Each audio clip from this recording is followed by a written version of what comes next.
Hello दोस्तों, मैं अंकित सिंह आप सभी लोगों का विजडम हब स्टडी पर स्वागत करता हूं।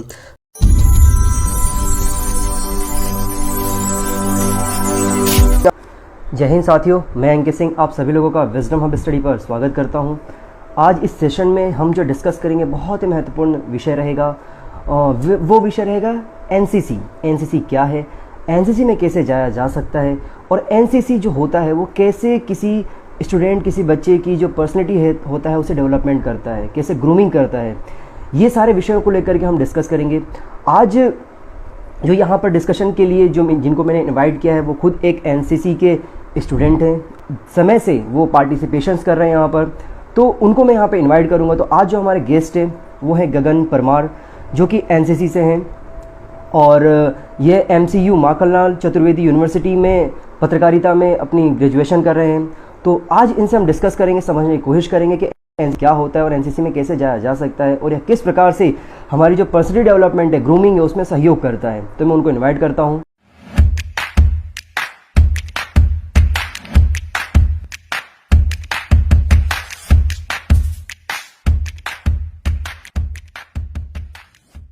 गगन, आपका मैं स्वागत करता हूँ विजडम ऑफ स्टडी के पेज पर। और जो हमारा जो एनसीसी का जो टैगलाइन होता है, जय हिंद। हाँ, जय हिंद सर, बिल्कुल जय हिंद। सभी को जय हिंद, और सभी दर्शकों को जय हिंद। गगन, मैं चाहूंगा कि आप अपना इंट्रोडक्शन खुद दें ताकि जो हमारी जनता है, जो सुनने वाली ऑडियंस, उन्हें पता चल सके कि आप बेसिकली क्या हैं और किस प्रकार से चीजों को हम आगे लेके चलेंगे इस पूरे सेशन में। जी सर, सबसे पहले तो आपको बहुत बहुत धन्यवाद कि मुझे इनवाइट किया। मैं गगन परमार, जैसे आपने नाम बताया मेरा, मैं एनसीसी कैडेट, आज के विषय के तौर पर हम बात करें तो एनसीसी कैडेट हूँ माखनलाल चतुर्वेदी राष्ट्रीय पत्रकारिता एवं संचार विश्वविद्यालय भोपाल से। वहीं से मैं पत्रकारिता का भी कोर्स कर रहा हूँ, BA MC मास कम्युनिकेशन, उसका मैं सेकंड ईयर का छात्र हूँ। उससे पहले मैं model higher secondary school TT Nagar Bhopal से पूर्व छात्र संघ अध्यक्ष भी रह चुका हूँ। तो ये छोटा सा मेरा एक इंट्रो है। मतलब अच्छा खासा आपका अनुभव है, क्योंकि आप बेसिकली पहले से ही आप जर्नलिज्म में हैं, तो सारी चीज़ों को लेकर के आपके पास बहुत अच्छी विस्तृत जानकारी होगी। तो हम उम्मीद करेंगे कि आने वाला जो पूरा समय रहेगा हमारा आगे का, दर्शकों को बहुत ज़्यादा लाभदायक साबित होगा और उन्हें ऐसी जानकारी मिलेगी जिसको लेकर के मोस्टली जो युवा होते हैं, जो 20 से लेकर के 25 साल युवा वर्ग होता है, वो इन जानकारियों के अभाव में परेशान होता रहता है। तो उन्हीं सारी चीज़ों को लेकर के हम डिस्कस करेंगे। तो गगन, पहले तो हम स्टार्ट करेंगे, पहला सवाल जो होता है कि एनसीसी क्या है और क्या कैसे काम करता है ये।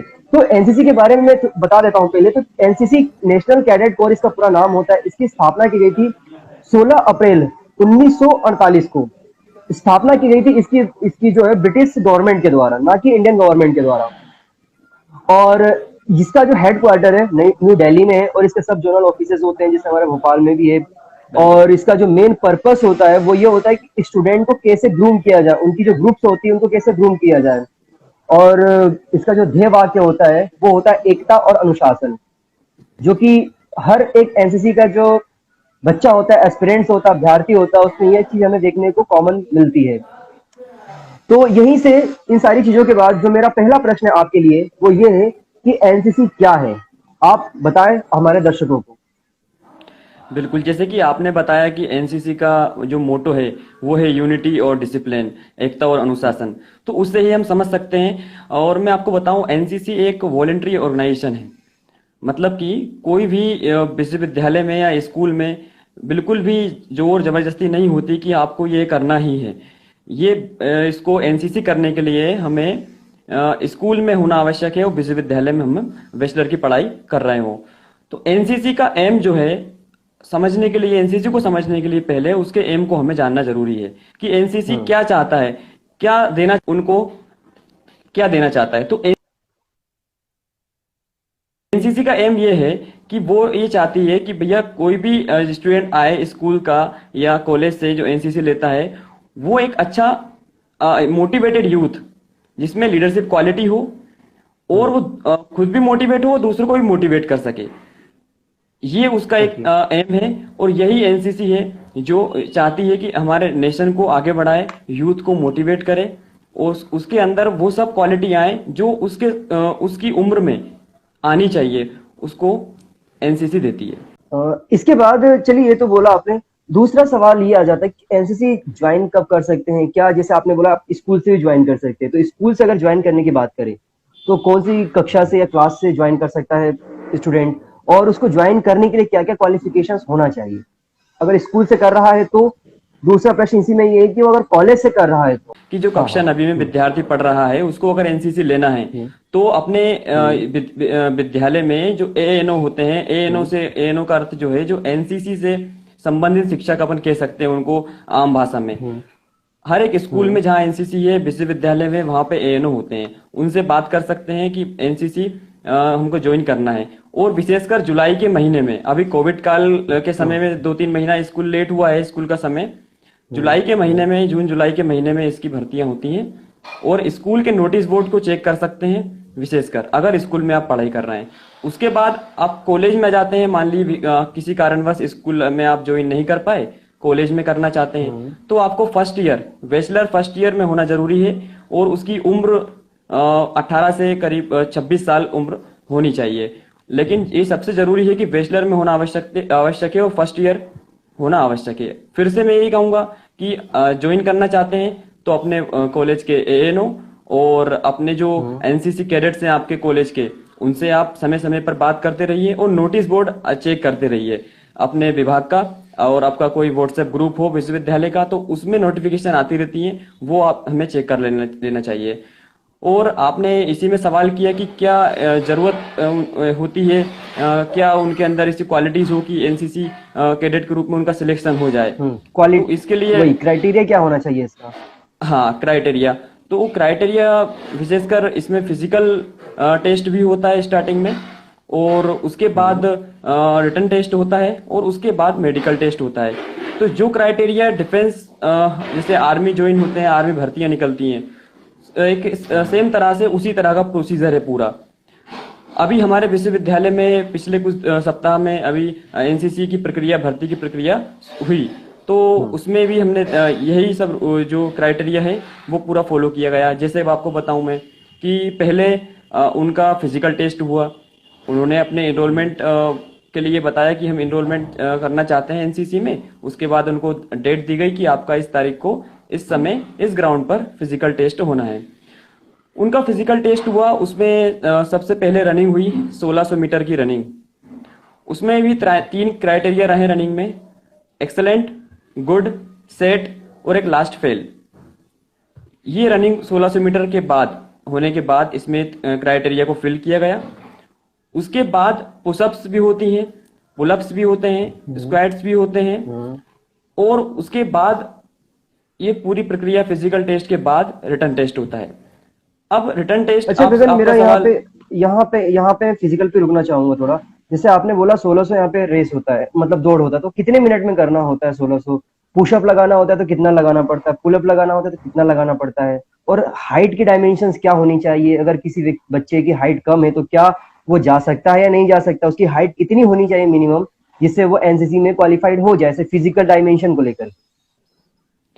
बिल्कुल, रनिंग का क्राइटेरिया अलग अलग इंस्टीट्यूट में अलग अलग होता है, लेकिन एक जो कॉमन क्राइटेरिया है वो मैं आपको बताना चाहूँ हम्म, तो करीब 5.5 मिनट में 1600 मीटर बॉयज के लिए ये क्राइटेरिया होता है कि इसमें अच्छा। आपने निकाल दिया तो आपका एक्सेलेंट, हम्म, आपका टिक लग जाएगा नाम क्या है कि भैया आपने एक्सेलेंट से रनिंग निकाली है। उसके बाद आपका ओके। 10-15 सेकंड आगे होता है, 5:45 होता है हम्म, आपका समय, तो उसमें आपको गुड आपको दे दिया जाएगा। उसके बाद आपका समय 6 मिनट से कम रहता है और 5:45 से ज्यादा रहता है तो आपको सेट में हम्म। रख दिया जाएगा, और 6 मिनट से ज्यादा रहता है तो उसमें फेल हो जाते हैं। और आपने कहा हाइट का, तो हाइट में भी मैं यही कहूंगा कि क्या होता है, कभी वैकेंसी ज्यादा होती है तो उसमें हाइट का इशू हम्म। नहीं आता।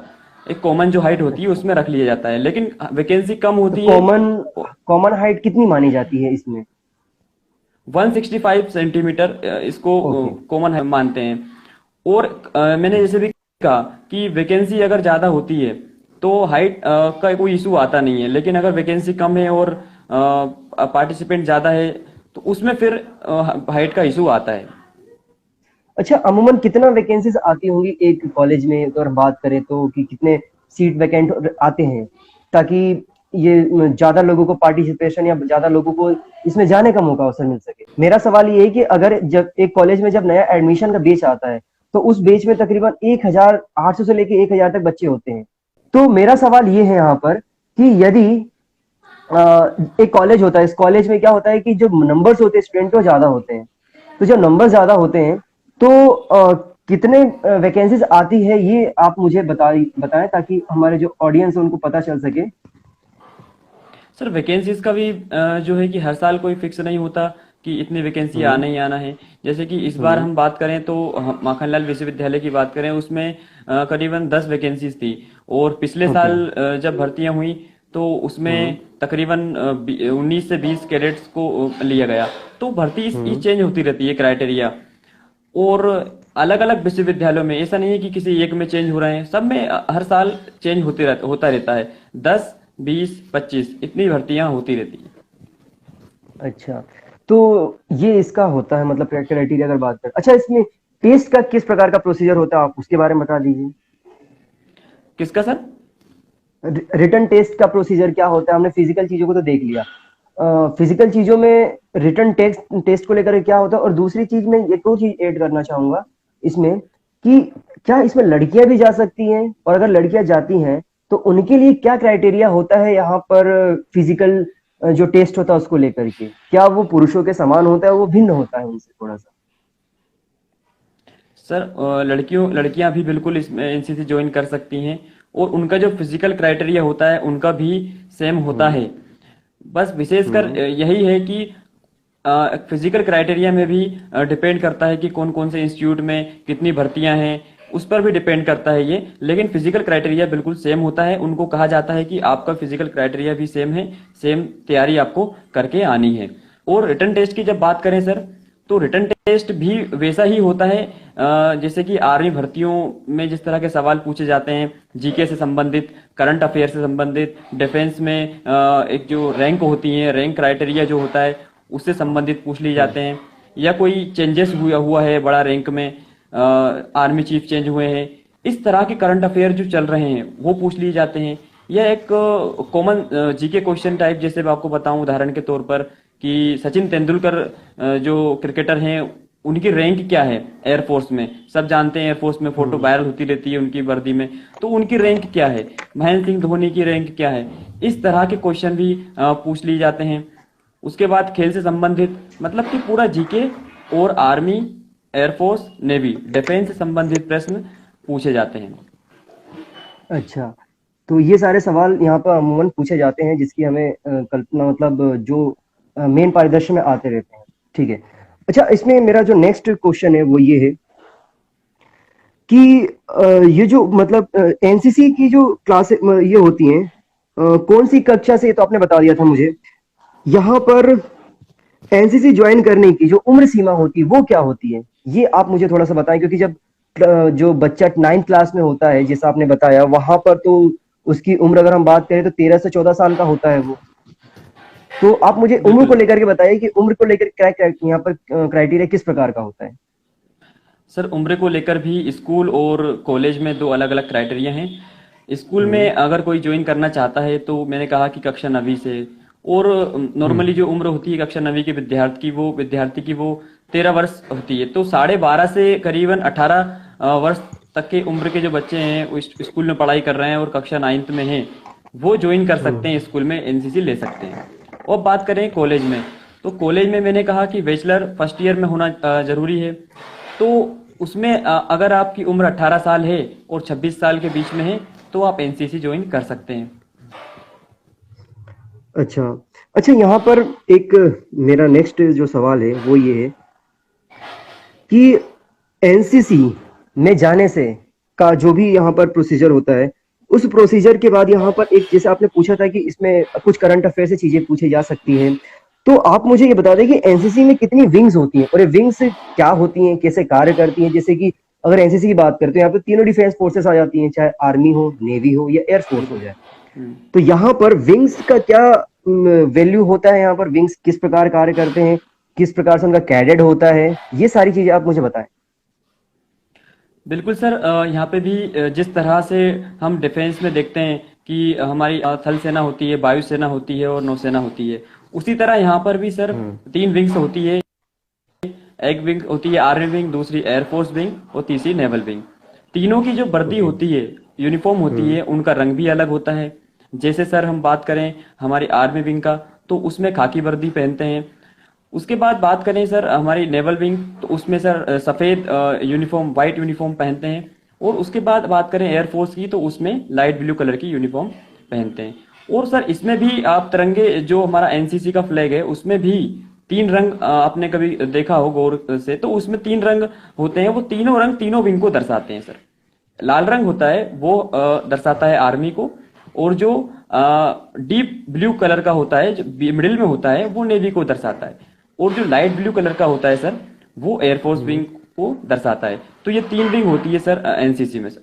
तो तीनों के सर ओके। अलग अलग क्राइटेरिया जो है, मैंने कहा भर्ती के, वो लगभग सेम होते हैं। रिटर्न टेस्ट भी लगभग सेम होते हैं। और जो तीनों विंग है वो ये मतलब बहुत ही रेयर होता है कि किसी भी एक इंस्टीट्यूट में 2-3 विंग हो। जैसे हमारे इंस्टीट्यूट है, उसमें एक ही विंग है, आर्मी विंग। स्कूलों में भी बहुत रेयर होता है कि एक ही स्कूल में तीनों विंग हो। तो ये कोई जरूरी नहीं है कि आप एयरफोर्स विंग ज्वाइन करना चाहते हैं लेकिन आपके स्कूल में एयरफोर्स नहीं है, तो आप जो विंग है वो ज्वाइन कर सकते हैं, उसका उतना ही फायदा होगा। अच्छा, आपने यहाँ पे बोला फायदा होगा, तो आप मुझे बताएं कि इनसे क्या-क्या फायदा होता है? क्योंकि अगर हम बात करते हैं यहाँ पे तो इंडियन आर्म फोर्सेस की बात करते हैं हम, चाहे वो तीनों में से कोई सी फोर्सेस क्यों ना हो। तो बेसिकली यहाँ पर एनसीसी ज्वाइन करने के बाद फायदा क्या होगा एक एस्पिरेंट्स को, वो किस प्रकार से अपने भागीदारी दे पाएगा नेशन के डेवलपमेंट में? और उसमें मैं कुछ चीजें और ऐड करना चाहूंगा। जैसे अगर वर्तमान में कोई क्राइसिस आ चुकी होती है कंट्री में, जैसे हमने देखा पिछले 2 वर्षों से इंडिया में क्राइसिस था, पूरे इंडिया के पूरे वर्ल्ड में क्राइसिस था कोविड को लेकर के। तो किस प्रकार से फायदा होता है और किस प्रकार से एनसीसी अपनी भागीदारी निभाती है देश की सुरक्षा में, देश में आई हुई मतलब जो विपदाएं होती है उसको टैकल करने में? जी सर, एनसीसी के फायदे सर बहुत ही ज़्यादा फायदे हैं। पहले तो डिफेंस में अगर किसी को जाना है तो उसके लिए तो बिल्कुल ये वरदान की तरह है कि वो एनसीसी ले। और एनसीसी बिल्कुल दो स्कूल में अगर लिया है तो अपने 2 साल बिल्कुल अच्छे से वहाँ पे दे, और विश्वविद्यालय में लिया है तो पूरा 3 साल एनसीसी के प्रति समर्पित हो जाए। उसको डिफेंस में जाने से फिर कह सकते हैं कि कोई नहीं रोक सकता।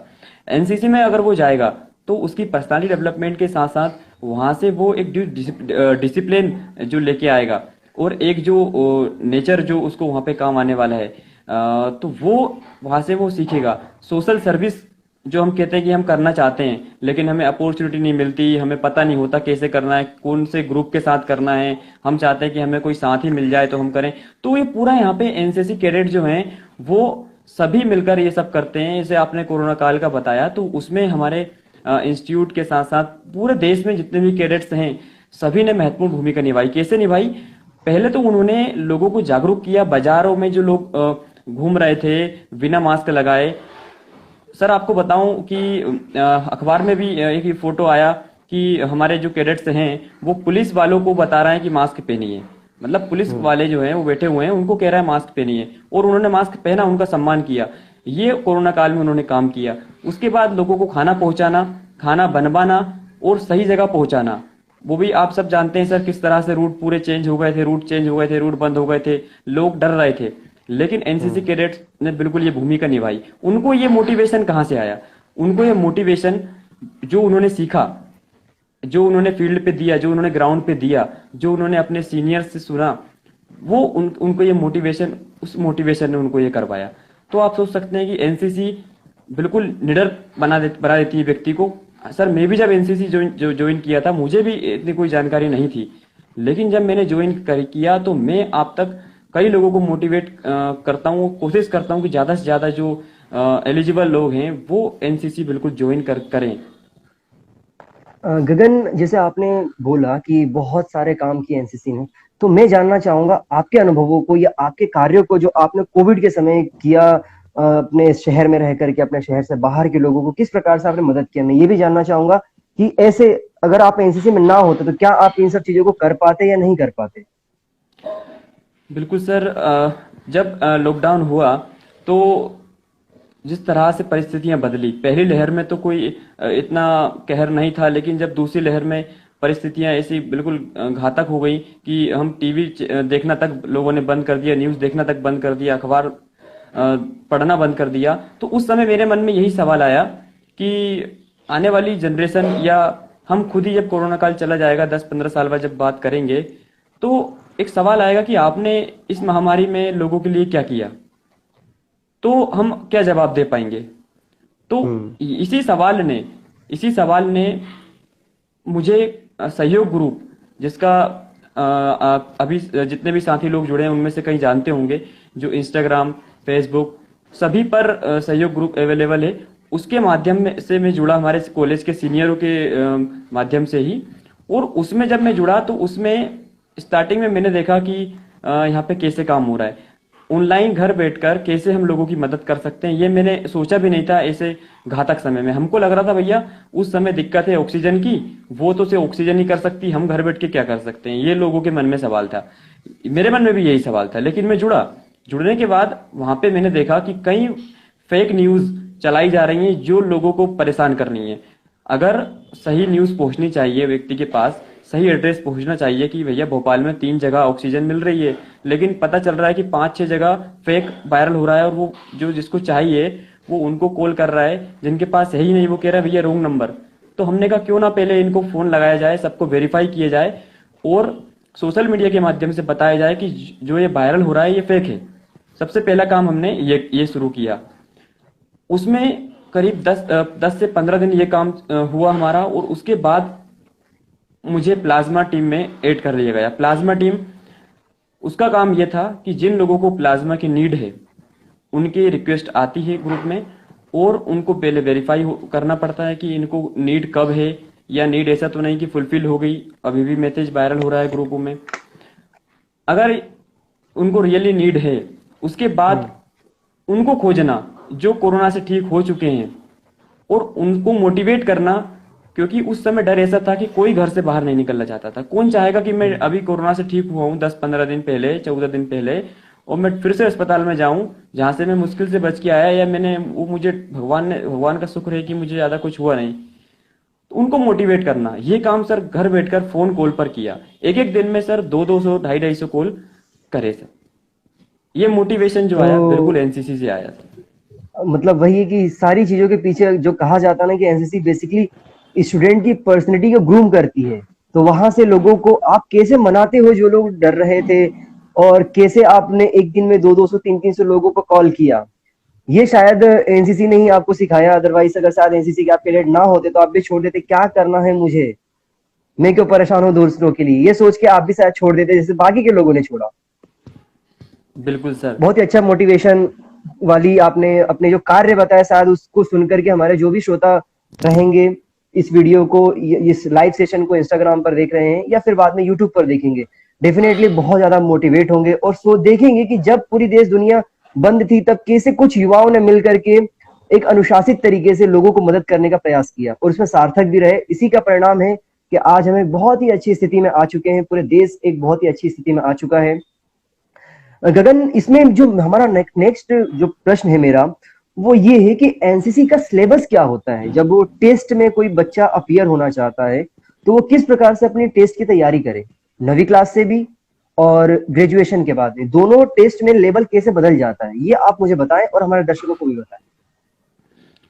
सर कॉलेज में अगर एनसीसी लेना चाहते हैं तो उसमें जो रिटन टेस्ट होता है उसके लिए मैंने अभी बताया कि उसमें बेसिकली जीके से संबंधित क्वेश्चन आते हैं जो आए दिन हम अखबारों में पढ़ते हैं कि ये कोई चेंज हुआ है डिफेंस में कोई बड़ी रैंक में, या कोई मिसाइल परीक्षण हुआ है अपने डिफेंस से संबंधित, या कोई हथियार जनरेट बनाया है डीआरडीओ ने बनाया है, या कहीं से हमने उसको इंपोर्ट किया है या कोई एक्सपोर्ट भी किया है। इस तरह के डिफेंस संबंधित जो भी बड़ी बड़ी खबरें होती हैं, जरूरी खबरें होती हैं देश के डिफेंस के लिए, रक्षा के लिए, वो वहां पे पूछ ली जाती है, क्वेश्चन बन के वो आ जाती हैं। उसके बाद जीके जो मैंने बताया कि हमारी नजर आए दिन पड़ती है कि भैया महेंद्र सिंह धोनी है, उनकी फोटो वायरल हो रही है, लेकिन हमें ये नहीं पता उनकी रैंक क्या है, वो वहां पूछ ली जाती है। इस तरह के क्वेश्चन वो देखना चाहते हैं कि आपका प्रेजेंस ऑफ माइंड क्या रहता है। बिल्कुल जो चीज आपके सामने से गुजरी है वही आपसे पूछेंगे, कोई ऐसा आपको नया अजीब क्वेश्चन नहीं लगेगा। उसके बाद एनसीसी संबंधित क्वेश्चन आ जाते हैं कि आप एनसीसी लेना चाहते हो कि आपको एनसीसी के बारे में पता है, या आप सिर्फ कैडेट्स को परेड करते हुए मोबाइल में सामने देखते हुए सिर्फ आ गए शौकीन तौर पे। तो वो भी ये देखना चाहते हैं, तो पूछ देते हैं कि एनसीसी डे कब मनाया जाता है, एनसीसी की शुरुआत कब हम्म। हुई थी, एनसीसी में कितनी विंग्स होती है, एनसीसी में जेडी की क्या फुल फॉर्म होता है। इस तरह से एनसीसी से संबंधित क्वेश्चन पूछ लिए जाते हैं। अच्छा। अच्छा गगन, यहाँ पर जैसे आपने बोला कि टेस्ट होता है, तो टेस्ट में कितने प्रश्न आते हैं और कितना समय दिया जाता है? और क्या इस टेस्ट में एप्टीट्यूड रीजनिंग भी आता है? इसमें इंग्लिश भी आती है क्या टेस्ट में? सर इसका पेपर इंस्टीट्यूट वाइज या कहें कि state wise, directorate wise change होता रहता है। अच्छा। जैसे मैंने कहा कि हमारे इंस्टीट्यूट में जब भर्ती हुई तो पेपर का पैटर्न ये था, लेकिन दूसरे में जो है कि पेपर का पैटर्न अलग हो जाता है। तो उसमें कोई इंग्लिश के क्वेश्चन पूछ लेते हैं, या मैथमेटिक्स रीजनिंग जो आप हम कह रहे हैं वो क्वेश्चन आ जाते हैं। लेकिन बहुत ही हम्म। मामूली अगर क्वेश्चन आते भी हैं ये, तो वैसे आते हैं जो हमने 10th और 12th लेवल तक पढ़ाई करी है। ऐसा हम्म। बिल्कुल नहीं होता कि हमें इसके लिए कोई अलग से तैयारी करके आना हुआ, जैसे एनडीए का एग्जाम, कोई इस तरह का एग्जाम नहीं होता। बिल्कुल अगर अच्छा। आप रोज अखबार भी पढ़ते हो और आपने जो अपना 10th और 12th में पढ़ के आए हो वो आपको रिवाइज है या थोड़ा बहुत भी याद है, तो उसमें हम पेपर उसका निकल जाता है। इतना इजी सिलेबस होता है। और सर हाँ, स्कूल का मिस कर दिया हमने। 9th हम्म। क्लास में बच्चों का जो टेस्ट होता है, बिल्कुल बिल्कुल नॉर्मल सा, ये समझ सकते हैं नवोदय कि जैसे लेवल का कह सकते हैं हम। बिल्कुल। वो तो नवोदय का जो है उसमें तो थोड़ी तैयारी करनी पड़ती है, बच्चे कोचिंग तक लगा अच्छा। लेते हैं। उससे हाँ भी हाँ हाँ। इजी आता है, जिसकी तैयारी अच्छा। स्कूलों में उनको करवाते हैं पहले और उसके बाद उनका हम्म। टेस्ट होता है। अच्छा गगन, यहाँ पर एक सवाल ये है मेरा। अगर किसी स्कूल में या किसी कॉलेज में एनसीसी नहीं है, खासकर ग्रामीण अंचलों में, तो एनसीसी के बारे में बच्चे जानते तक नहीं, उन्हें तो पता तक नहीं होता है कि एनसीसी क्या है, कैसे जाया जाए।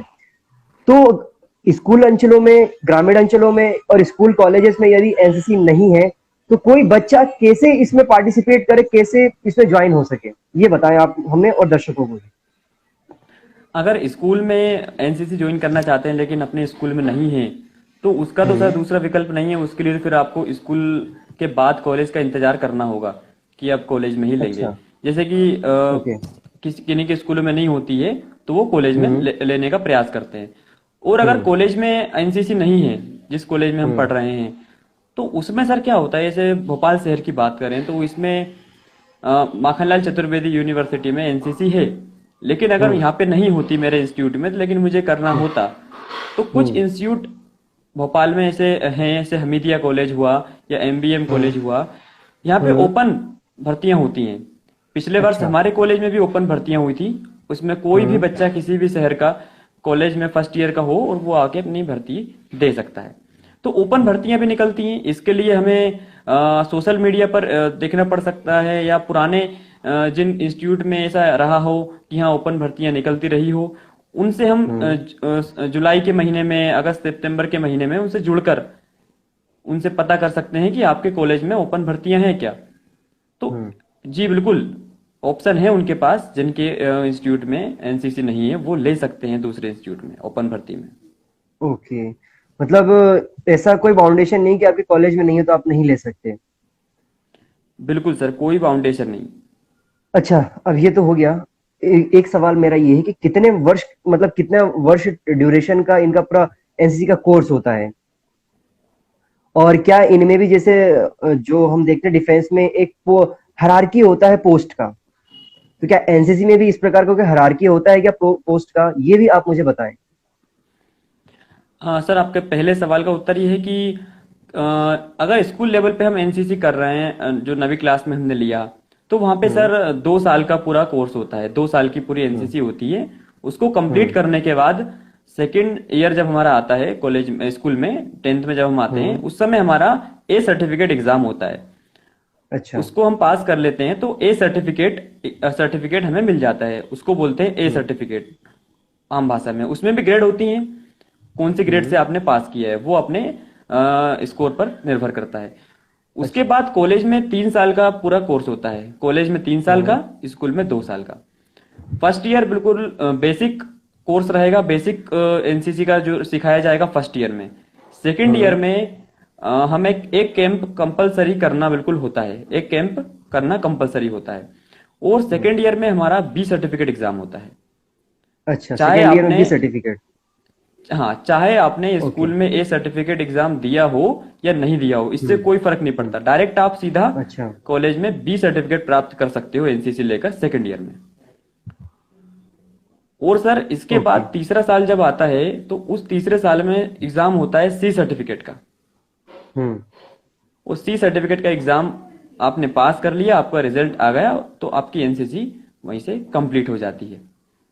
अच्छा, अगर कोई बच्चा एनसीसी का सी सर्टिफिकेट पास नहीं कर पाया, तो फिर क्या कोई ऐसा कोई इशू तो नहीं होता है कि हाँ वो नहीं कर पाया, फेल फेल का उसके ऊपर टाइटल लग गया है? सर उससे कोई फर्क नहीं पड़ता, क्योंकि सर वो एक्स्ट्रा करिकुलम एक्टिविटी है पूरा सर एनसीसी। जैसे ओके। कि हमने कहा वॉलेंट्री ऑर्गेनाइजेशन है, तो हम्म। उससे कोई उसका फर्क नहीं पड़ता, उसने अपनी मर्जी से लिया, अब किसी कारणवश वो फेल हो गया तो उसका हम्म। एक्स्ट्रा करिकुलम एक्टिविटी होने के कारण उसको कोई फर्क नहीं पड़ेगा। लेकिन अभी सर एक आपने ये क्वेश्चन जो है नई एजुकेशन पॉलिसी के उपलक्ष्य में अगर बात करें, इस क्वेश्चन का जवाब हम्म। दें, तो सर उसको हम्म। बिल्कुल फर्क पड़ेगा। क्यों फर्क अच्छा। पड़ेगा?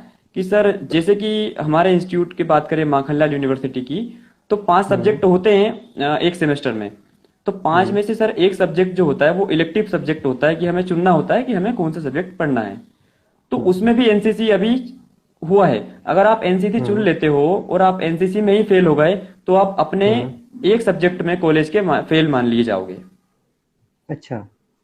तो ये एक बहुत जरूरी है अभी नई एजुकेशन पॉलिसी में के उपलक्ष्य में बात करें तो पास होना ओके। बहुत जरूरी है उसमें। जरूरी हो गया है। अच्छा गगन, यहाँ बिल्कुल। पर कितना टाइम देना पड़ता है ड्यूरिंग कॉलेज और ड्यूरिंग स्कूल, क्योंकि आपने दोनों में किया है? तो स्कूल के समय कितना, स्कूल का जब टाइम होता है उस समय कितना देना पड़ता है एनसीसी में? क्या आपके स्कूल की जो पढ़ाई है वो प्रभावित होती है क्या? कॉलेज में जब आ जाते हैं तब कितना समय देना पड़ता है एनसीसी में? जैसे हफ्ते में 6 दिन क्लास लगती है हमारी, तो अगर मैं रेगुलरली की बात करूं तो आपको कितना समय देना पड़ता है? क्या उनका एक अलग से लेक्चर्स होता है, एक अलग से सेशन होता है? उससे, उनके एक्टिविटीज से क्या किसी बच्चे का पढ़ाई प्रभावित तो नहीं हो रहा है? ये सारी चीजों को आप हमारे दर्शकों को बताइए। सर अगर एनसीसी लिया है स्कूल की बात करें, तो सर उसमें बेसिकली क्या होता है कि 9th क्लास में तो इतना प्रॉब्लम नहीं आता है। लेकिन जब हम्म। 10th बोर्ड हो जाता है उसके बाद ए सर्टिफिकेट एग्जाम भी 10th में ही होना है, 10th और में। बोर्ड एग्जाम हम्म। भी 10th में ही होना है। और अगर हम्म। आपने 9th क्लास में अच्छे से नहीं किया एनसीसी, तो फिर आपको हम्म। 10th में बिल्कुल सिखाया जाएगा, आपकी एनसीसी की एक्स्ट्रा क्लासेस लगेंगी। और हम्म। एनसीसी की एक्स्ट्रा क्लासेस मतलब कि आपकी बोर्ड की क्लास छूट जाएगी। तो सर हम्म। इसमें हमें एक्स्ट्रा एफर्ट लगाने पड़ते हैं, या तो आप 9th क्लास में अच्छे से सीख लो, या आपने नहीं किया तो 10th में एक्स्ट्रा एफर्ट लगाकर आपको देना पड़ेगा समय, अपने बोर्ड को भी और एनसीसी को भी। तो सर ये टाइम मैनेजमेंट की बात यहाँ पे आ जाती है। 24 आवर्स होते हैं, ऐसा टाइम रखते हैं एनसीसी में कि आपको स्कूल की क्लासेस को कोई समस्या ना आए। लेकिन उन कैडेट्स को स्पेशल, जिन्होंने तैयारी नहीं की है या जो जिनको बुलाया जाता है वो समय पे नहीं आते, उनके लिए एक्स्ट्रा क्लासेस होती हैं। और वो जब होती हैं जब उनकी स्कूल या कॉलेज की क्लासेस हो, तो उनको समस्या आती है। हम्म। नहीं तो बिल्कुल आसान है, कोई भी पढ़ाई में इसका असर नहीं होना है। बात करें सर कॉलेज की, तो सर कॉलेज में भी यही होता है कि शनिवार और रविवार का दिन इंस्टीट्यूट में होता है, कि एनसीसी डे उसको बोल सकते हैं। शनिवार हम्म। को इंस्टीट्यूट में बुलाया जाता है, और संडे को बटालियन में संडे परेड, जिसको नाम देते हैं, संडे परेड के लिए बुलाया जाता है। और जब कोई इवेंट्स आते हैं जैसे कि 15 अगस्त, 26 जनवरी, नेशनल जो इवेंट्स हम्म। होते हैं, फेस्टिवल्स होते हैं, उसमें परेड जब होनी है तो उस परेड की तैयारी के लिए करीबन 10 से 15 दिन पहले हमें बुलाया जाता है। या कोई कैंप आने वाला है, उस कैंप के लिए हमें तैयारी करनी है, हम्म। हम करना चाहते हैं कि हमें कैंप जाना है और हम सीखें, तो उसके लिए भी बुला लिया जाता है। तो सर इसमें पढ़ाई का असर बस इतना पड़ सकता है कि क्लासेस आपकी छूटेंगी, कुछ क्लासेस छूटेंगी, लेकिन हम अगर चाहें तो उसको हम दोस्तों से या टीचरों से हम उनसे बात करें तो वो हमें डबल से समझा हम्म। देते हैं। उनको पता है कि एनसीसी कैडेट है और उनकी अटेंडेंस वहां पर है। कुछ होते हैं सर कि जो एनसीसी कैडेट का नाम लेकर एनसीसी भी नहीं छुट्टी ले ज्वाइन लेते हैं। करते, छुट्टी ले लेते हम्म। हैं, तो वो टीचर हम्म। अटेंडेंस देख लेते हैं। टीचर लोग बहुत चालाक होते हैं, अपन जितना सोचते हैं उनसे कहीं हाँ ज्यादा। हाँ हाँ, एग्जैक्टली। तो वो हमारी मदद करते हैं बिल्कुल। सोशल मीडिया के माध्यम से उनसे सवाल पूछे तो उनका जवाब आएगा, या आप क्लासेस में पूछें, एक्स्ट्रा टाइम ले तो हम्म। बिल्कुल हमें देते हैं सर।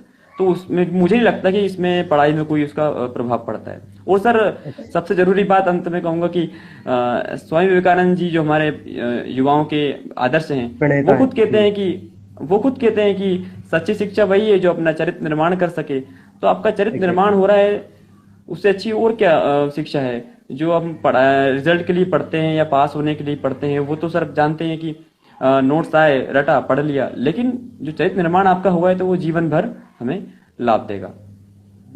गगन, मेरा इसी में एक सवाल ये है कि जो एनसीसी में हायरार्की जो होता है, जैसे हमारे डिफेंस फोर्सेस में होता है, तो इनमें किस प्रकार की हायरार्की होता है, इसके बारे में बताएं आप। सर, तीनों विंग में हायरार्की होती है, रैंक्स होती हैं जिनको रैंक्स कहते हैं। हम्म। तीनों हम्म। विंग, आर्मी, एयरफोर्स, नेवी, तीनों विंग में अलग अलग रैंक्स होती हैं। हम्म। बात करें सर, मैं आर्मी विंग से हूं तो मैं बताऊं तो सबसे हम्म। पहले कैडेट्स होते हैं जो ज्वाइन करते हैं फर्स्ट ईयर से, उन सभी को कैडेट्स कहा जाता है।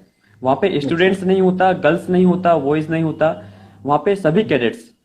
और जो ओके। गर्ल्स कैडेट्स जो होती हैं उनको एसडब्ल्यू या कह सकते हैं सीनियर विंग कहा जाता है, senior wing, okay. SW. Okay. और जो ओके। वॉइस जो कैडेट होते हैं उनको सीनियर डिवीजन, एसडी कहा जाता है। तो ओके। सर वहां पे अच्छा, हिरार्की ये ये मेरे होती है। मेरा यहाँ पर सवाल भी है। उसमें कुछ टर्मिनोलॉजीज होती हैं, S D, J D, S W, J W, ये सब क्या होता है?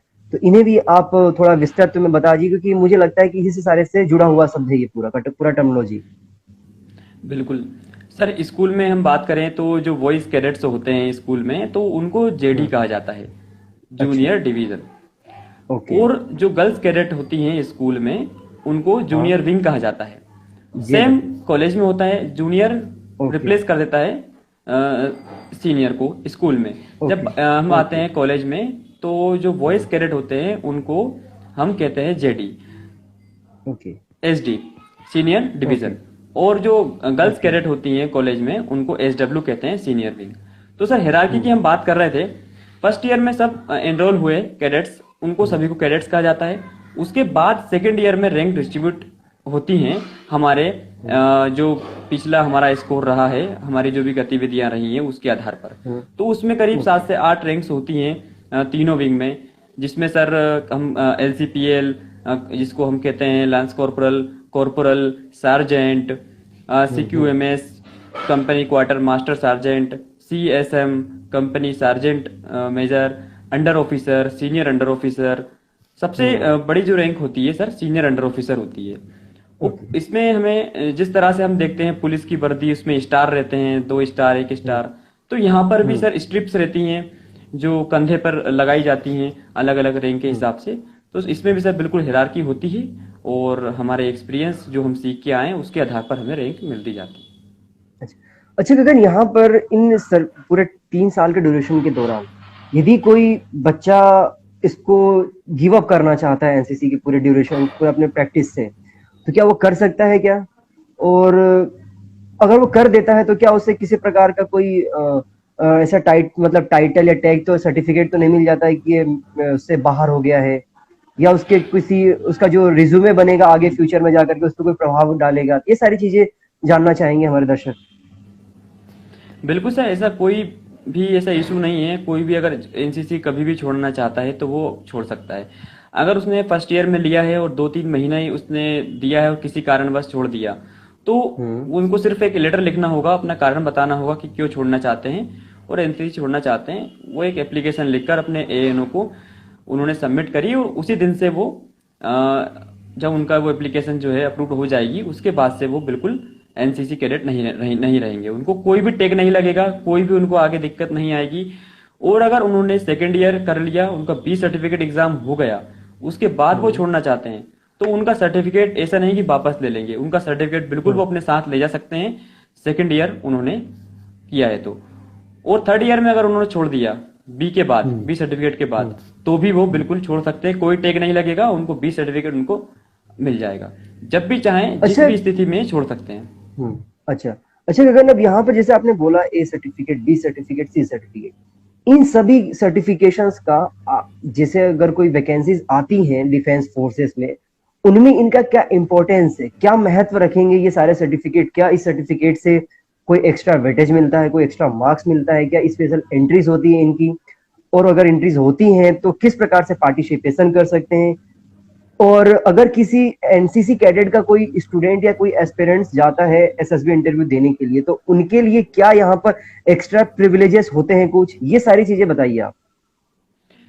सर एनसीसी जो सर्टिफिकेट हमने लिया है, हमने प्राप्त किया है अपनी मेहनत से, हम्म। उसके फायदे ये है कि कहीं स्टेट पुलिस जो एग्जाम होते हैं, कई अपने पूरे देश में बहुत सारे स्टेट्स हैं, उनमें एनसीसी हम्म। कैडेट्स को स्पेशल मार्क्स दिए जाते हैं, एक्स्ट्रा मार्क्स दिए अच्छा। जाते हैं। मध्य हम्म। प्रदेश में हो चाहे कोई भी स्टेट हो, वहां पे एक्स्ट्रा मार्क्स उनको मिलते हैं। अब इसमें हम्म। आपके पास सी सर्टिफिकेट है तो आपको ज्यादा हम्म। मार्क्स मिलेंगे। किसी स्टेट में हम्म। 15 मिलते हैं, बी किया है तो हम्म। आपको 10 मिलेंगे, और अगर ए किया है तो हम्म। 5 मार्क्स मिलेंगे। इसका जो क्राइटेरिया है वो अलग अलग स्टेट में अलग अलग है, लेकिन आपने सी किया है तो ज्यादा मार्क्स मिलेंगे। और उसके बाद ये तो हुआ पुलिस के लिए सर। उसके बाद अगर हम्म। डिफेंस में जाता हो कोई भी कैडेट्स, हम्म। तो उसको आर्मी, एयरफोर्स या नेवी, इन तीनों में स्पेशल एंट्री होती है एनसीसी कैडेट्स के लिए, सिर्फ ओनली एनसीसी कैडेट्स के लिए। भर्तियां ओके। सबके लिए आती हैं, लेकिन कुछ वैकेंसीज सेपरेट इनके लिए स्पेशल होती है, खासकर एनसीसी कैडेट्स के लिए। और हम्म। उसमें भी एग्जाम जो होता है, दूसरे जो एनसीसी कैडेट्स नहीं हैं वो अगर जाना चाहते हैं तो उनको एग्जाम देना पड़ता है, एग्जाम देके वो एसएसबी तक पहुंचेंगे। लेकिन अगर हम्म। आपने एनसीसी की है, सी सर्टिफिकेट है आपके पास ए ग्रेड से, हम्म। तो आप बिना एग्जाम दिए सीधा एसएसबी दे सकते हैं। ये एक बहुत बड़ी एडवांटेज है। मतलब एडवांटेज है एनसीसी की। हम्म। और उसके बाद सर ये तो हुआ डिफेंस के लिए। लेकिन हम्म। कोई चाहता है कि नहीं मुझे डिफेंस में भी नहीं जाना, पुलिस में भी नहीं जाना, हम्म। उस एनसीसी हम्म। कर लिया उन्होंने।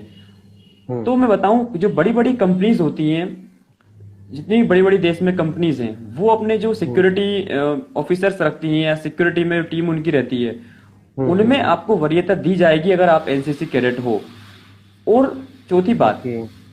अगर आपको सिक्योरिटी में भी नहीं जाना, आप चाहते हो कि नहीं मैं तो कोई प्राइवेट जॉब करना चाहता हूँ, आप अपना हम्म। रिज्यूम लेके गए और वहां पे अपना सर्टिफिकेट एनसीसी का आपने रिज्यूम में आपने शामिल किया है, बताया हुआ कि मैं एनसीसी कैडेट रहा हूँ, तो आपको हम्म। बिल्कुल वरीयता मिलेगी कि हाँ एनसीसी कैडेट है। मतलब उनके मन में बिल्कुल आ जाएगा एनसीसी का मोटो, यूनिटी एंड डिसिप्लिन हम्म। इनके अंदर है, हम्म। पंचुअल है। पूरी जो एक तरह से जो वैल्यूज रहती हैं, क्वालिटीज रहती हैं, वो आपकी हर जगह आप दर्शाएगी, हर जगह आपको फायदा देगी।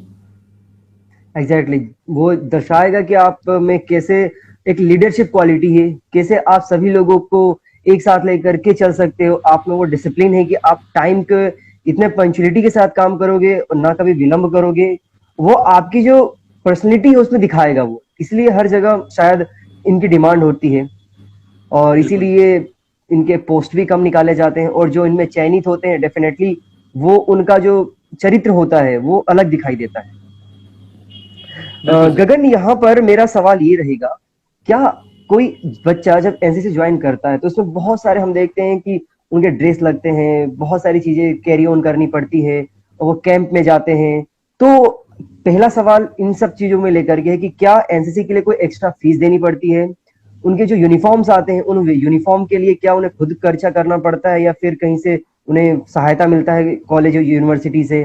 वो जब कैंप में जाते हैं, जैसे कि कैंप में बहुत सारी जगह जाते हैं, ये पूर्वोत्तर के राज्यों में जाते हैं, दक्षिण भारत में जाते हैं, कश्मीर जाते हैं, उत्तराखंड जाते हैं, तो इतने बड़े बड़े राज्यों में जाना, वो भी हम्म। एक छोटी सी उम्र में, और एक दो दिन के लिए नहीं, कभी कभी 15-15 दिन के लिए, एक एक महीने के लिए जाते हैं। तो इन सबका खर्चा कैसे वहन किया जाता है, कौन करता है? क्या जो एस्पिरेंट्स होता है वो खुद करता है, या फिर गवर्नमेंट की तरफ से सहयोग किया जाता है? इन सारी चीजों के बारे में आप बताइए। बिल्कुल सर, ये एक बहुत कॉमन सवाल है कि क्या एनसीसी करते हैं तो उसमें कोई एक्स्ट्रा फीस लगती है? क्योंकि जो हम्म। ग्रामीण परिवेश से आने वाले विद्यार्थी हैं, जब हम्म। वो हम्म। शहर में जाते हैं अपना कॉलेज करने, तो वो देखते हैं कि हम्म। कॉलेज की फीस है, वहां देखते हैं कि एनसीसी भी कॉलेज में है, तो उनको लगता है कोई हाँ। फीस इसकी होगी। हम्म। तो इसका आंसर ये है कि बिल्कुल भी एक भी रुपया आपकी फीस नहीं लगती एनसीसी हम्म। ज्वाइन आप करना चाहते हैं। आपने कहा हम्म। कि जो उनकी यूनिफॉर्म होती है वो उनको कैसे हम्म। मिलती है, क्या उसके लिए खुद से लेनी पड़ती है? तो सर हम्म। यूनिफॉर्म जो होती है उसका हमें कपड़ा मिल जाता है, आपको अपनी फिटिंग, अपनी अपने जो नियम के अनुसार जो फिटिंग अपनी है वो उस हिसाब से आप सिलवा सकते हैं अपनी यूनिफॉर्म। और जो बाकी चीज होती है, बेरेट, कैप जो हम बोलते हैं, हम्म। नेम प्लेट, वो सब आपको हम्म। अपने इंस्टीट्यूट से प्रोवाइड करवा दिया जाता है। और आपने कहा अच्छा। कैंप अगर जाते हैं तो उसमें जो जितना भी एक्सपेंडिचर होता है, खर्चा होता है, वो कौन उठाता है? बिल्कुल भी सर, एनसीसी आप 3 साल कर रहे हो, 2 साल कर रहे हो, आपका एक भी हम्म। रुपया उसमें खर्च नहीं होना है एक्स्ट्रा एनसीसी के लिए। पूरा आपका विश्वविद्यालय एनसीसी, आप स्टेट सेंट्रल गवर्नमेंट इसके लिए पूरा प्रोवाइड स्पॉन्सर्ड करवाती करती है, है। आपकी स्पॉन्सर करती है, आपकी पूरी यूनिफॉर्म, हम्म। आपका रहना खाना पीना, आप कैंप जा रहे हो तो पूरा आपको उसमें कोई समस्या नहीं आएगी। अच्छा, अच्छा, ये सारी चीजें हो गई गगन। अब फाइनली जो हमारा अब सेशन में बहुत सारी जानकारी हमने ले लिया। आई होप, मुझे उम्मीद है कि सारी इंफॉर्मेशन हमारे जो जितने भी सुनने वाले दर्शक ने फायदा हुआ होगा। अब यहाँ पर जो कुछ प्रश्न हैं, जैसे कि एनसीसी में वो ना तो लड़का है ना लड़की है, मतलब ना तो मेन बॉय है ना गर्ल्स है। इन दोनों के जो कैटेगरीज है, इनको कॉमन क्या कहा जाता है? जो एनसीसी में जो छात्र जाते हैं उनको क्या कहा जाता है कॉमन, अगर हम बात करें तो? बिल्कुल सर, ये बहुत अच्छा सवाल है कि आप विश्वविद्यालय में पढ़ाई कर रहे हैं तो वहाँ पे हम सोचते हैं हम तो स्टूडेंट हैं, लेकिन हाँ। सर अगर आपने एनसीसी ज्वाइन की है किसी विद्यार्थी ने, तो वो फिर हम्म। साथ में कैडेट भी हो जाता है, उसको कैडेट कहते हैं। अच्छा। जैसे कि ओके। एनसीसी के फुल फॉर्म में भी आता है कि National Cadet Corps. Cadet Corps. हम्म। बिल्कुल, तो उनको कैडेट कहा जाता है। और फिर मैंने ये रिपीट करूंगा कि कैडेट, आपने कहा गर्ल्स बॉयज, वहां पे हम्म। गर्ल्स कैडेट के लिए एसडब्ल्यू कॉलेज में है तो, ओके। स्कूल में है तो जेडब्ल्यू, जूनियर विंग और सीनियर विंग। हम्म। और अगर ओके। बॉयज कैडेट है तो उसके लिए सीनियर डिवीजन, स्कूल में है तो जूनियर डिवीजन। तो सर ये होता है उनका नाम, कैडेट। अच्छा, अच्छा गगन, इसमें क्या कोई ऐसा अवार्ड की भी सुविधाएं होती है क्या, जो अच्छा कैडेट मतलब होता है अपने देश में? तो या स्टेट लेवल पर या फिर नेशनल लेवल पर, या ऐसे कोई मंत्रालय है जो भारत सरकार की या राज्य सरकार की जो इन्हें अवार्ड भी देती है? तो अगर इनके बारे में कुछ विशेष प्रावधान है तो वो भी बता दीजिए। बिल्कुल सर, इसमें सबसे पहले तो अपने इंस्टीट्यूट लेवल की बात करें तो वहाँ पे उनको अवार्ड दिए जाते हैं। जैसे 26 जनवरी, हम्म। 15 अगस्त जब नेशनल फेस्टिवल होते हैं तो वेस्ट कैडेट जो होते हैं उसमें से बेस्ट कैडेट अवार्ड दिए जाते हैं, या कोई उन्होंने एक्स्ट्रा वर्क किया है या उपलब्धियां हम्म। उनकी रही है तो उनको उस कैटेगरी में उनको अवार्ड दिए जाते हैं। बाकायदा ट्रॉफी दी जाती है, कुलपति द्वारा सर्टिफिकेट प्राप्त होता है, सम्मानित उनको अच्छा। किया जाता है इंस्टीट्यूट लेवल पर। फिर हम बात करें अपने बटालियन या अपने ग्रुप यूनिट में, तो उनको बिल्कुल यूनिट और ग्रुप लेवल पर भी उनको सम्मानित किया जाता है, और सम्मानित किया गया है जिन्होंने कोविड काल में काम किया है, समाज में आकर उतर कर उनको सम्मानित किया गया है। और उसके बाद उनको लग रहा है कि हमें और अपनी पर्सनालिटी को निखारना है या हम और कुछ एनसीसी को दे सकते हैं, तो उनके लिए इतने सारे कैंप होते हैं। जैसे आपने भी कहा कि दक्षिण भारत में जाते हैं, उत्तर भारत में जाते हम्म। हैं, तो उन कैंप के माध्यम से विदेश तक की यात्रा कर सकते हैं सर। इसको बोलते हैं यूथ गगन, एक्सचेंज प्रोग्राम। बिल्कुल। अच्छा, ये तो भारत सरकार का है, प्रोग्राम भी है। लेकिन मेरा ये सवाल ये रहेगा कि जैसे जब यहाँ पर कैंप होते हैं तो कैंप में क्या क्या एक्टिविटीज कराई जाती हैं, जिससे, और कितने दिनों का होता है, मिनिमम से मैक्सिमम डेज का? ये सारी चीजें भी अगर हमारे जो श्रोता है इन्हें पता चलेगा तो और भी ज्यादा क्यूरियोसिटी रहेगी एनसीसी को लेकर के, कि ये सारी चीजें भी होती है। क्योंकि एक आम बच्चा जब 20-21 साल का है तो वो कल्पना नहीं कर सकता कि मैं हम्म। 10 दिन जाकर के लद्दाख में रह के आऊंगा, मैं 10 दिन जाकर के मणिपुर या मेघालय में जाकर रह के आऊंगा। तो ये सारी कल्पनाएं जो होती है वो कैसे चरितार्थ और पूर्ण होती हैं इन एनसीसी के माध्यम से? तो कैंप के बारे में कुछ जानकारी है, मतलब अनुभव है, आप उससे साझा करिए। सर कैंप में हमें अगर जाना है तो हमें बिल्कुल तैयारी इसकी रखनी होगी, क्योंकि किसी भी दिन उसकी नोटिफिकेशन आ जाती है। अच्छा। आज हम शाम को यहाँ बात कर रहे हैं और मेरे मोबाइल पे शायद नोटिफिकेशन आ गई होगी, कल आपको टेस्ट के लिए आना है या सिलेक्शन के लिए आना है, क्योंकि ये हम्म। कैंप की नोटिफिकेशन आई हुई है। तो कैंप के लिए हमें हम्म। हमेशा तैयार रहना है, फिजिकल फिटनेस हमारी, और साथ में मेंटली भी तैयार होना है कि हमारे हम्म। कई बार सर ऐसा होता है कि हमारे स्कूल के फाइनल एग्जाम आ जाते हैं, बोर्ड एग्जाम आ जाते हैं, या कॉलेज में है तो हम्म। एग्जाम आ जाते हैं, और हम्म। कैंप भी साथ में जाना है। तो बिल्कुल हम्म। मेंटली फिर बच्चे कंफ्यूज हो जाते हैं जाए नहीं जाए। तो हम्म। हमें मेंटली तैयार होना है, फिजिकली तैयार होना है। कैंप, इसमें बहुत सारे कैंप है सर। कॉमन कैंप में आपको बताऊं कि एक भारत श्रेष्ठ भारत कैंप जो है, ई एस हम्म। ईबीएस भी उसको जो बोलते हैं। और हम्म। दूसरा है सर एनुअल ट्रेनिंग कैंप, थल हम्म। सैनिक कैंप, और वायु सैनिक कैंप, नौ सैनिक हम्म। कैंप, अलग अलग विंग के नामों से अलग अलग कैंप है।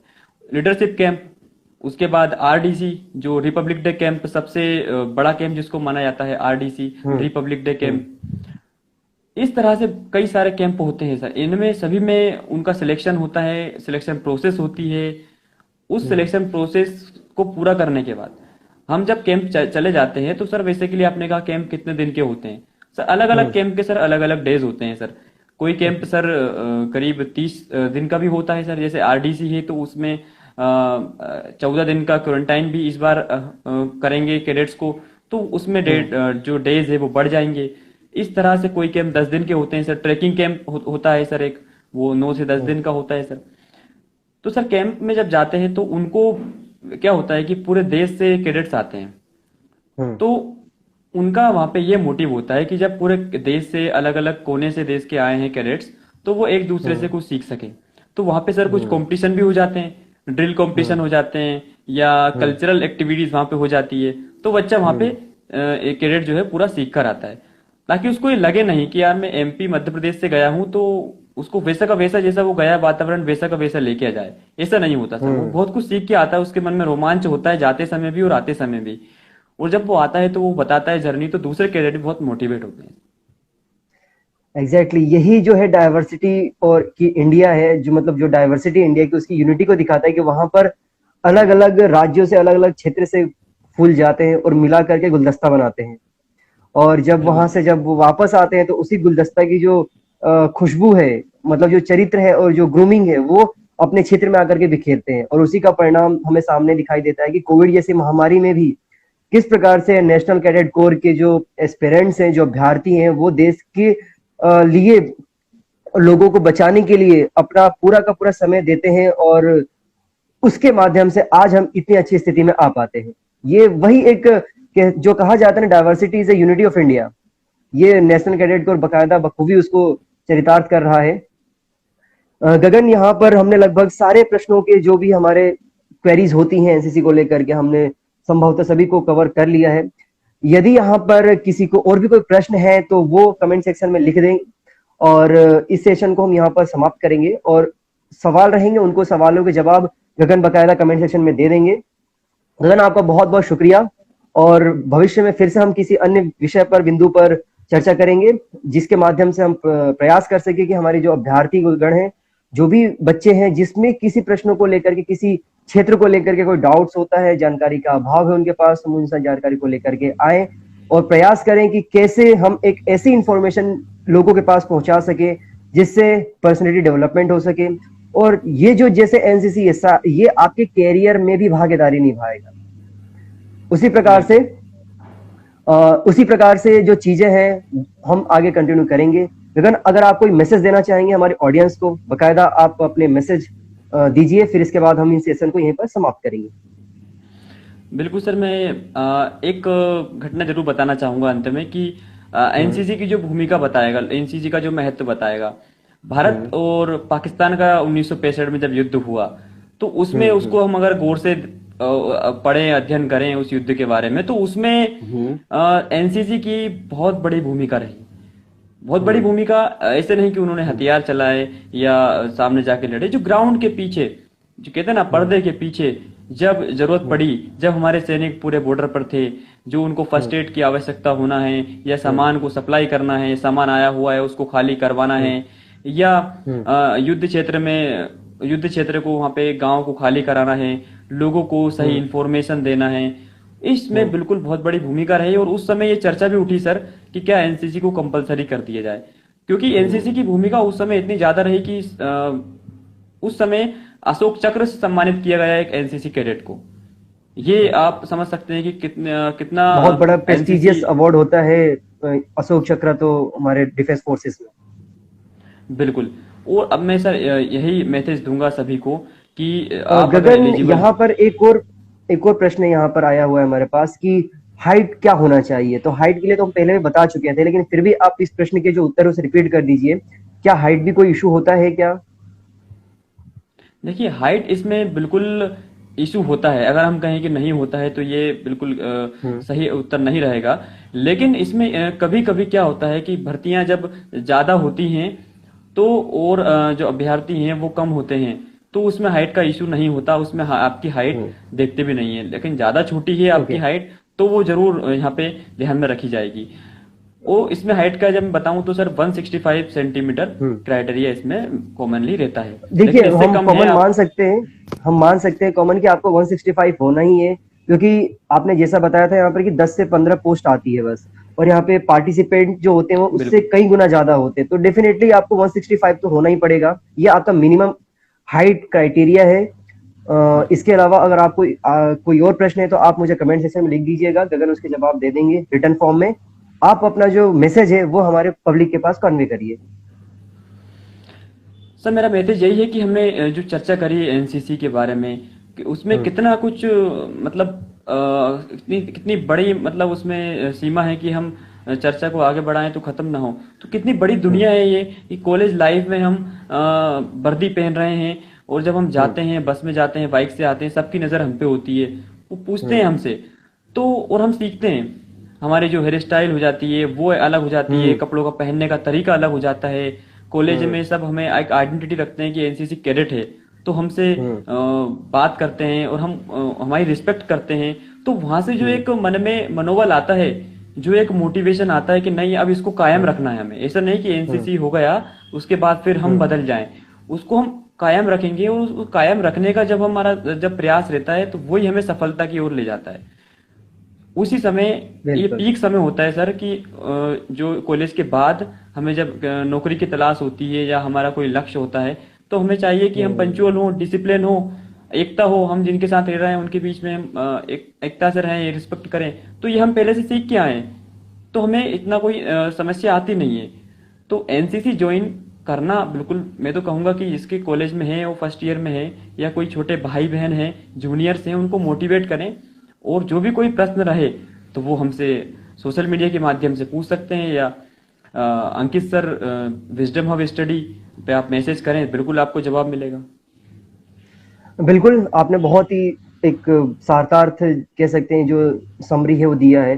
तो बेसिकली हम कह सकते हैं कि जो एनसीसी है वह जिस जिस प्रकार से जो पर्वत होता है, वो छोटे-छोटे पत्थरों का यूनाइट होकर के एक पर्वत बनाता है। पर्वत क्या है? पर्वत बस एक छोटे-छोटे पत्थरों का यूनिटी का एक उदाहरण है हमारे सामने।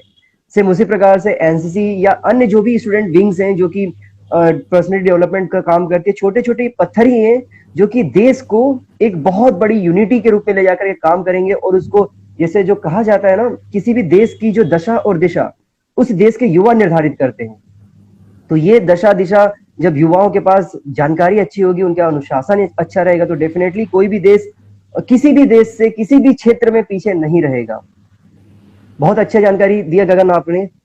थैंक यू सो मच गगन, आपका बहुत बहुत शुक्रिया, बहुत बहुत धन्यवाद। और फिर से मुलाकात करेंगे हम धन्यवाद किसी सर। अन्य जानकारी के साथ। जय हिंद, बिल्कुल, बहुत जय बहुत भारत। धन्यवाद। जय हिंद सर। दोस्तों, इस वीडियो को यदि आप फेसबुक पर देख रहे हैं, यूट्यूब पर देख रहे हैं, इंस्टाग्राम पर देख रहे हैं, जहां भी देख रहे हैं, आप इस वीडियो के लिंक को अपने दोस्तों के साथ वाइडली शेयर करिए। चलिए फिर से मुलाकात होगी। Have a good day. जय हिंद, जय भारत।